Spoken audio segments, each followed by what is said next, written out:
أعوذ بالله من الشيطان الرجيم. بسم الله الرحمن الرحيم. وآية لهم أنا حملنا ذريتهم في الفلك المشحون وخلقنا لهم من مثله ما يركبون وإن نشأ نغرقهم فلا صريخ لهم ولا هم ينقذون إلا رحمة منا ومتاعا إلى حين. صدق الله العلي العظيم. ആദരണീയരായ സഹോദരന്മാരെ, സഹോദരിമാരെ, സത്യവിശ്വാസികളെ, ജഗന്യന്താവായ അള്ളാഹുവിന്റെ വിധിവിലക്കുകൾ പാലിച്ചുകൊണ്ട് ജീവിക്കണമെന്നും ജീവിതത്തിന്റെ എല്ലാ ഇടപാടുകളും അവന്റെ നിർദ്ദേശങ്ങൾക്കനുസരിച്ച് ക്രമീകരിക്കണമെന്നും നമ്മുടെ അടക്കവും അനക്കവും അള്ളാഹു കാണുന്നുണ്ടെന്ന ബോധത്തോടുകൂടി ജീവിക്കണമെന്നും എന്നോടെന്ന പോലെ നിങ്ങളോടും വസിയത്ത് ചെയ്യുകയാണ്, ഉപദേശിക്കുകയാണ്. നരകാവകാശിയും സ്വർഗാവകാശിയും ഒരിക്കലും സമന്മാരാവുകയില്ല. സ്വർഗം നേടിയവരാവുന്നു വിജയിച്ചവൻ. വിജയികളുടെ കൂട്ടത്തിൽ ഉൾപ്പെടുത്തി നമ്മെ എല്ലാവരെയും അല്ലാഹു അനുഗ്രഹിക്കുമാറാവട്ടെ. വിശുദ്ധ ഖുർആനിൽ മനുഷ്യന് അല്ലാഹു ചെയ്തു തന്ന ധാരാളം അനുഗ്രഹങ്ങളെക്കുറിച്ച് വിവരിക്കുന്നുണ്ട്. ആ അനുഗ്രഹങ്ങളിൽ പ്രധാനപ്പെട്ട ഒന്നാണ് മനുഷ്യന് യാത്രാ സൗകര്യങ്ങൾ ചെയ്തു കൊടുത്തുവെന്ന്. സൂറത്ത് യാസീനിൽ വആയത്തുൽ ലഹും അന്നാ ഹമൽനാ ദുർരിയ്യതഹും, ഇത് അവർക്ക് നമ്മുടെ ദൃഷ്ടാന്തമാണ്. അവരെ തലമുറകളെ കപ്പലുകളിൽ സഞ്ചരിപ്പിച്ചു വന്നത്. അതുപോലെ നാം ഉദ്ദേശിച്ചിരുന്നെങ്കിൽ അത് മുക്കിക്കളയാമായിരുന്നു. ഇന്ന ശഅനുഗ്രിഖഹും ഫലാ സരീഖ ലഹും, അവരുടെ ഒരു അലർച്ച, അട്ടഹാസമൊന്നും വലാഹും യുൻഖദൂൻ, അവരെ രക്ഷപ്പെടുത്തുകയില്ല. ഇല്ലാ റഹ്മത്തൻ മിന്നാ വമതാഅൻ ഇലാ ഹീൻ. അങ്ങനെ സംഭവിക്കാത്ത നിങ്ങളുടെ മികവ് കൊണ്ടല്ല, നമ്മുടെ കാരുണ്യം കൊണ്ടാണ്. അങ്ങനെ നമ്മൾ അവരെ രക്ഷപ്പെടുത്തുന്നു. അവർക്ക് തുച്ഛമായ ഒരു സമയം നാം ഭൂമിയിൽ അനുവദിക്കുകയും ചെയ്യുന്നു, വിഭവങ്ങൾ നൽകുന്നു. പണ്ടുകാലങ്ങളിൽ ഉണ്ടായിരുന്ന ഏറ്റവും വലിയ യാത്രാ സംവിധാനമാണ് കപ്പലുകളിലുള്ള യാത്ര എന്ന് പറയും. മഹാനായ നൂഹ് അലൈഹിസ്സലാമിന്റെ ചരിത്രം വിശുദ്ധ ഖുർആൻ തന്നെ പറയുന്നുണ്ട്. അവിടെ വസ്നാഇൽ ഫുൽക ബിഅയുനിന, നമ്മുടെ നേരിട്ടുള്ള മേൽനോട്ടത്തിൽ നീ ഒരു കപ്പൽ നിർമ്മിക്കണം എന്നാണ്. വലിയ കപ്പലാണ് നിർമ്മിച്ചത്. ആ കപ്പലിനെ കുറിച്ച് ഇബ്നു അബ്ബാസ് റളിയല്ലാഹു അൻഹുവിന്റെ ഒരു വിശദീകരണമുണ്ട്. അത് 1200 മുഴം നീളവും 600 മുഴം വീതിയും 30 മുഴം പൊക്കവുമുള്ള തേക്ക് മരം കൊണ്ട് നിർമ്മിച്ച കപ്പലാണ്. തേക്ക് എന്ന് പറഞ്ഞാൽ അത് കേരളമായിട്ടുള്ള ബന്ധമാണ്. പണ്ടുകാലങ്ങളിലെ കേരളമായിട്ട് ബന്ധമുണ്ട്. സുലൈമാൻ രാജാവിന്റെ കൊട്ടാരത്തിലെ കട്ടിലുകളൊക്കെ തേക്ക് കൊണ്ടായിരുന്നു എന്നൊക്കെ പറയുന്നുണ്ട്. സൊളമൻ രാജ ബൈബിളിൽ തന്നെ ഉണ്ട്. കേരളവുമായി ബന്ധപ്പെട്ട വളരെ അഭേദ്യമായ ബന്ധം അന്ന് തന്നെ മിഡിൽ ഈസ്റ്റിലെ സഞ്ചാരികൾക്കും അവിടത്തെ ജനതക്കും ഉണ്ടായിരുന്നു എന്നതിന്റെ തെളിവാണ്.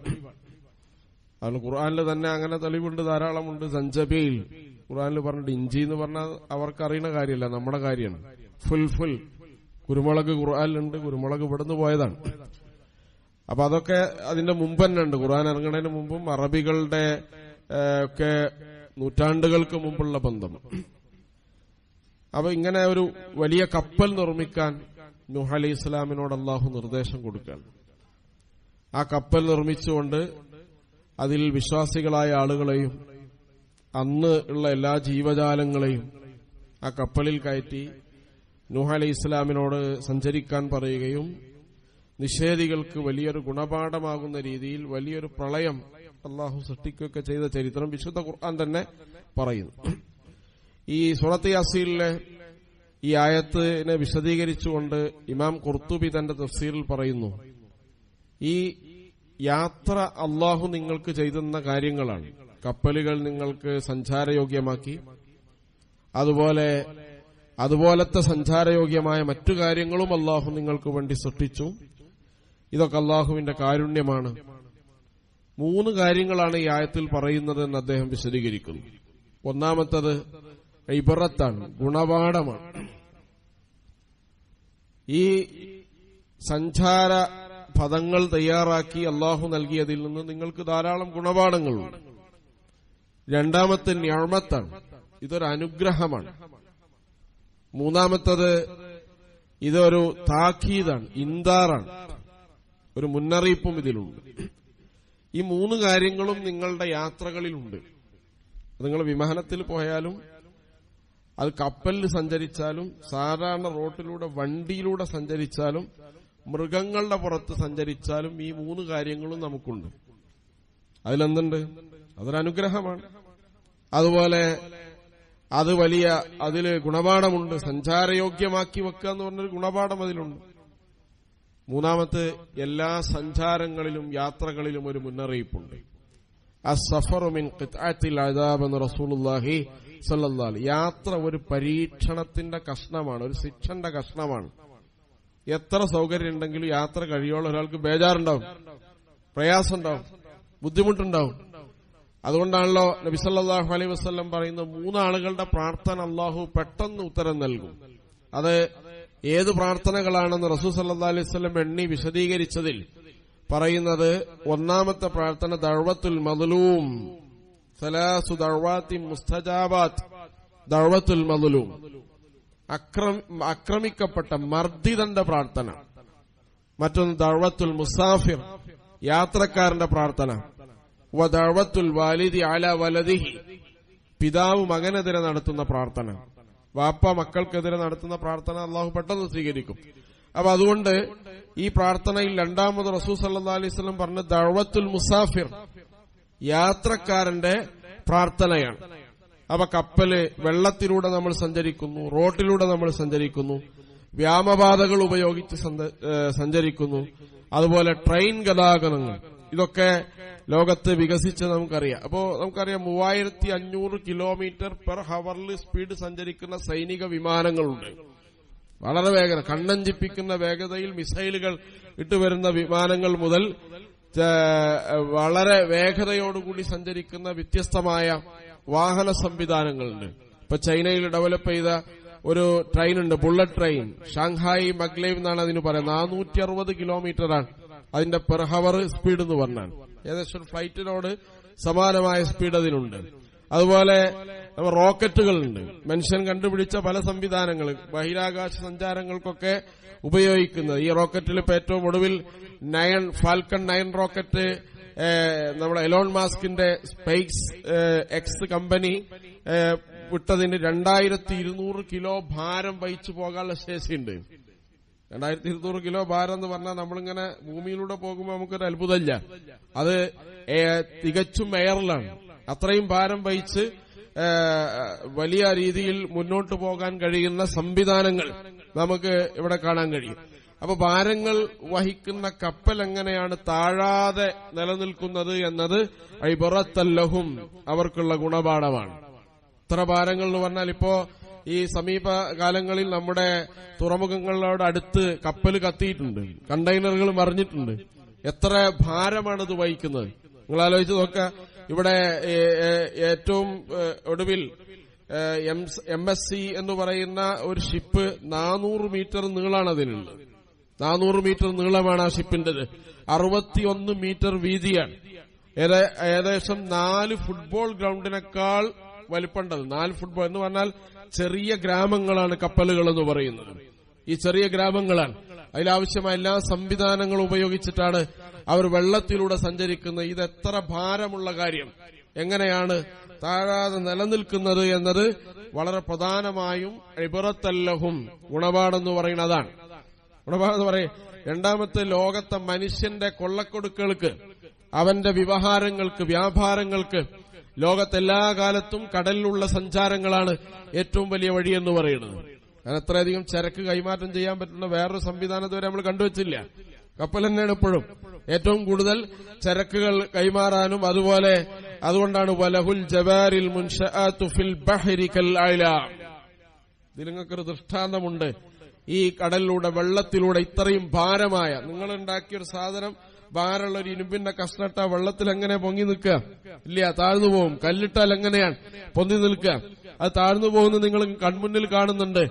എന്നിട്ട് ഏകദേശം 4 ലക്ഷം കിലോ ഭാരമുള്ള കപ്പലുകൾ എങ്ങനെയാണ് താഴാതെ നിലനിൽക്കുന്നത്?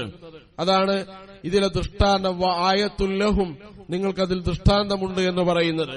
അപ്പൊ ആ ദൃഷ്ടാന്തം എന്ന് പറയുന്നത് നമ്മുടെ യാത്രാ സംവിധാനങ്ങൾ എടുത്ത് പരിശോധിച്ചാൽ നമുക്ക് മനസ്സിലാക്കാൻ കഴിയും. ഇപ്പൊ ഒരു കപ്പലിന്റെ ഭാരം, ഏറ്റവും വലിയ കപ്പലിന്റെ ഭാരം ലക്ഷക്കണക്കിന് കിലോ ആണ്.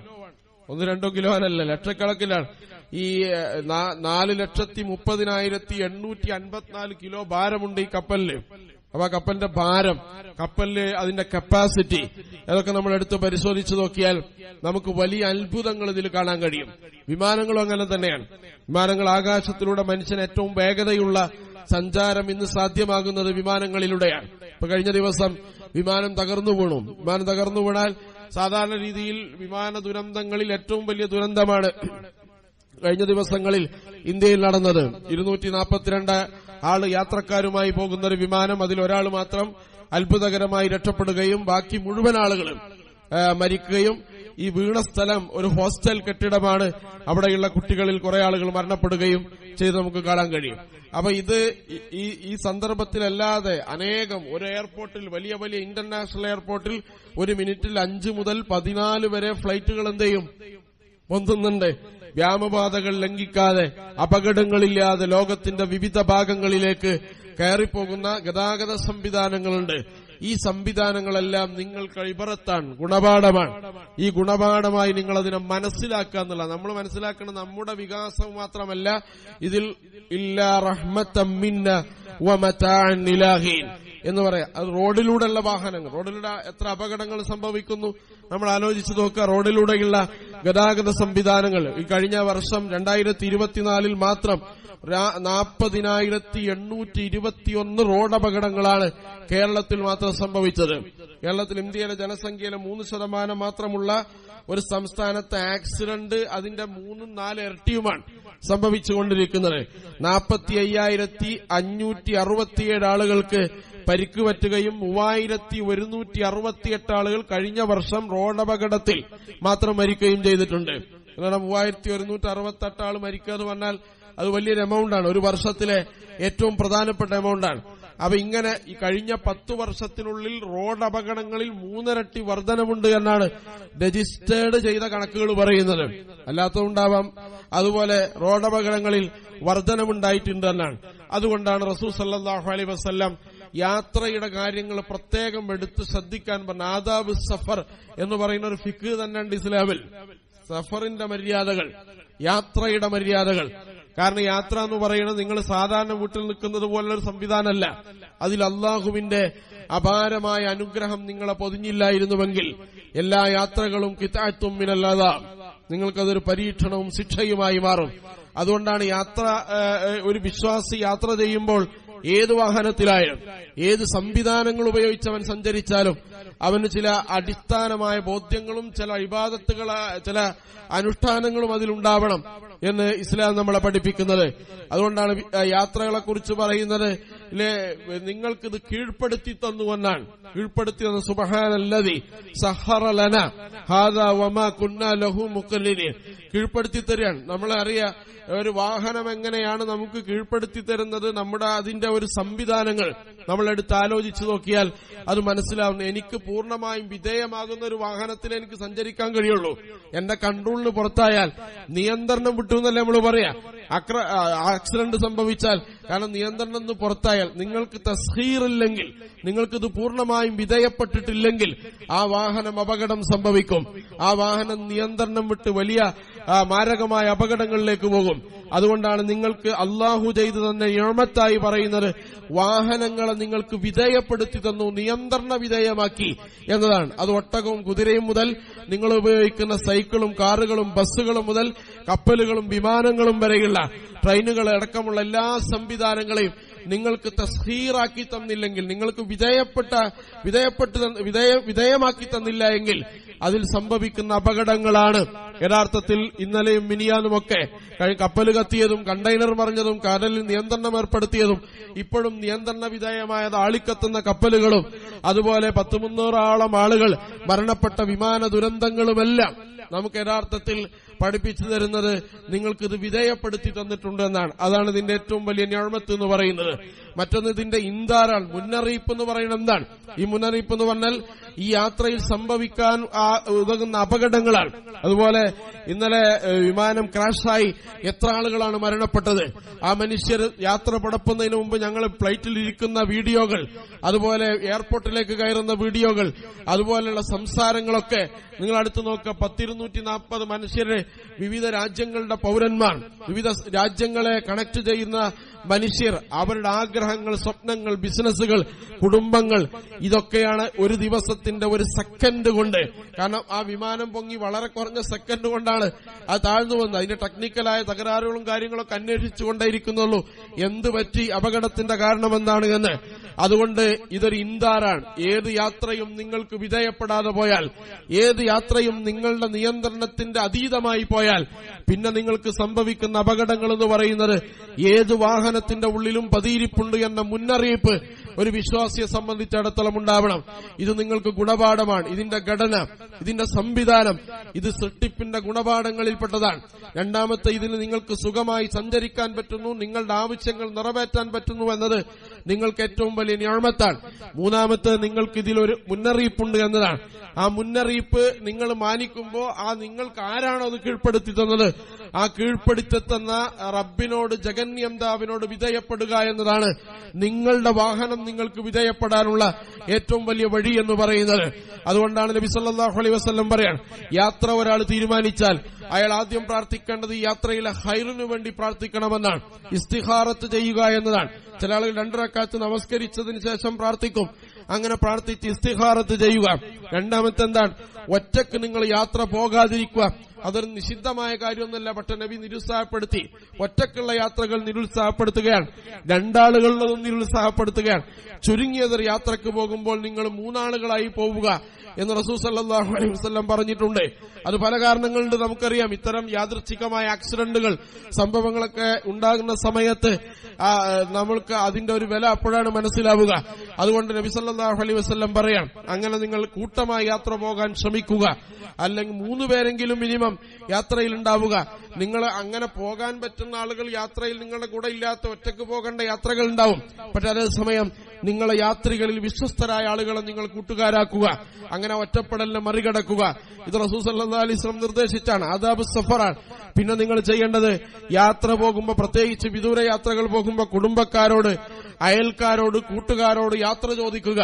അങ്ങനെ യാത്ര ചോദിക്കുമ്പോൾ നമ്മൾ ഒരാൾ യാത്ര ചോദിച്ചാൽ അവരുടെ യാത്ര ഏറ്റവും സുരക്ഷിതമാകാൻ വേണ്ടി നമ്മൾ അവർക്ക് വേണ്ടി എന്ത് ചെയ്യുക? പ്രാർത്ഥിക്കുക. ഇത് സഫറിന്റെ മര്യാദകളിൽ, അദബുകളിൽപ്പെട്ടതാണ്. അതുപോലെ തന്നെ യാത്രയുടെ ദുആഉ സഫർ നിങ്ങൾ നിർവഹിക്കുക. അല്ലാഹുമ്മ ഇന്നി അസ്അലുക ഫീ സഫരി ഹാദൽ ബിർറ വത്തഖ്വ വമിനൽ അമലി മാ തർള അല്ലാഹുമ്മ ബിൻ അലൈന സഫർ എന്ന് പറഞ്ഞാൽ, അല്ലാഹുവേ ഈ യാത്ര ഞങ്ങളുടെ മേൽ എളുപ്പമാക്കണേ. അതുപോലെ വത്വിലനൽ ബഈ, ദൂരം ഞങ്ങൾക്ക് അനുഭവപ്പെടാതെ ഇരിക്കാനുള്ള സൗകര്യം ചെയ്തു തരണം. അല്ലാഹുമ്മ അൻത സാഹിബ് ഫിസ് സഫർ, യാത്രയിൽ നീ ഞങ്ങളുടെ കൂട്ടുകാരനാവണം. വൽ ഖലീഫത്തു ഫിൽ അഹ്ൽ, ഞങ്ങളുടെ വീടുകള് ഞങ്ങൾ തനിച്ച് കൂട്ടിപ്പോകുന്ന വീടുകളാണ്, അല്ലെങ്കിൽ ഞങ്ങൾ കുടുംബങ്ങളാക്കി പോകുന്ന വീടുകളാണ്. വൽ ഖലീഫത്തു ഫിൽ അഹ്ൽ, ഈ കുടുംബത്തിൽ നീ എന്റെ പ്രതിനിധിയെ ഖലീഫയായി നീ ആ വീട്ടിലുണ്ടാവണം. ആരെങ്ങളെ ഏൽപ്പിക്കണത്? അള്ളാനെ ഏൽപ്പിച്ചാണ് പോകുന്നത്. ആ പ്രാർത്ഥനയാണ് ദുആഉ സഫർ എന്ന് പറയുന്നത്. പിന്നെ അടുത്ത മര്യാദ എന്ന് പറയുന്നത്, വീട്ടിൽ നിന്ന് പുറത്തിറങ്ങുമ്പോൾ നിങ്ങൾ നടത്തേണ്ട പ്രാർത്ഥനയാണ് ബിസ്മില്ലാഹി തവക്കൽതു അലല്ലാഹ് വലാ ഹൗല വലാ ഖുവത ഇല്ലാ ബില്ലാഹ്. അങ്ങനെ ഒരാൾ ഒരു പ്രാർത്ഥന നിർവഹിച്ചു പോയാൽ വലിയ അപകടങ്ങൾ അല്ലാഹു അദ്ദേഹത്തെ കാത്തുരക്ഷിക്കുമെന്നാണ് നബി സല്ലല്ലാഹു അലൈഹി വസല്ലം പറയുന്നത്. വാഹനത്തിൽ കയറുമ്പോൾ നിങ്ങളുടെ പ്രാർത്ഥന നിർവഹിക്കുക, 3 തവണ തക്ബീർ ചൊല്ലുക, എന്നിട്ട് സുബ്ഹാനല്ലദി സഖറ ലനാ ഹാദാ വമാ കുന്നാ ലഹു മുഖ്രിനീൻ എന്ന പ്രാർത്ഥന നിർവഹിക്കുക. അങ്ങനെ വാഹനത്തിൽ കയറുമ്പോഴുള്ള പ്രാർത്ഥന നിങ്ങൾ നിർവഹിക്കുക. 3 ആളുകളും അതിൽ കൂടുതൽ ആളുകളും യാത്രയിലുണ്ടെങ്കിൽ ഒരാളെ നിങ്ങൾ യാത്രയുടെ ലീഡറായി, അമീറായി നിശ്ചയിക്കുക.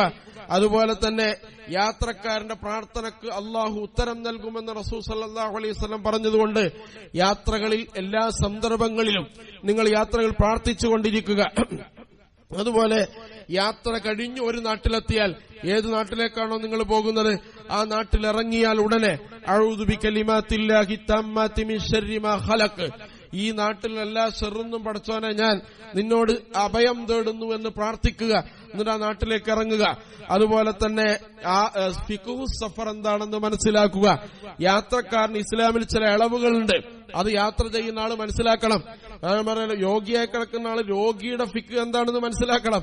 അതേപോലെ തന്നെ സമ്പത്തുമായി ബന്ധപ്പെട്ട കാര്യങ്ങൾ ഇടപെടുന്ന ആളുകളാണെങ്കിൽ സമ്പത്തിന്റെ ഫിഖ് അയാൾ മനസ്സിലാക്കണം.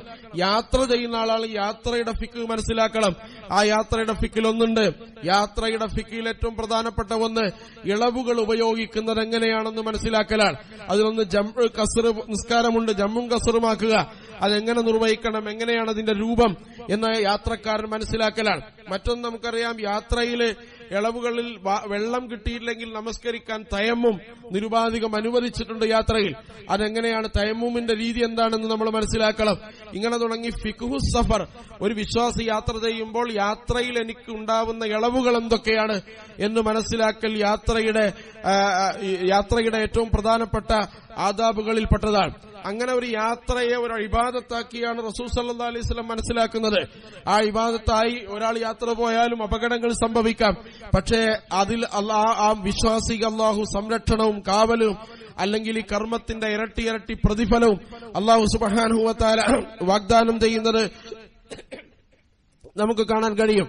അതുകൊണ്ട് യാത്ര എന്ന് പറയുന്നത് എല്ലാ ആധുനിക സൗകര്യങ്ങൾ നമ്മുടെ കയ്യിലുണ്ടെങ്കിലും അത് നിയന്ത്രണാതീതമാവുന്ന ഒരു സന്ദർഭമുണ്ട്.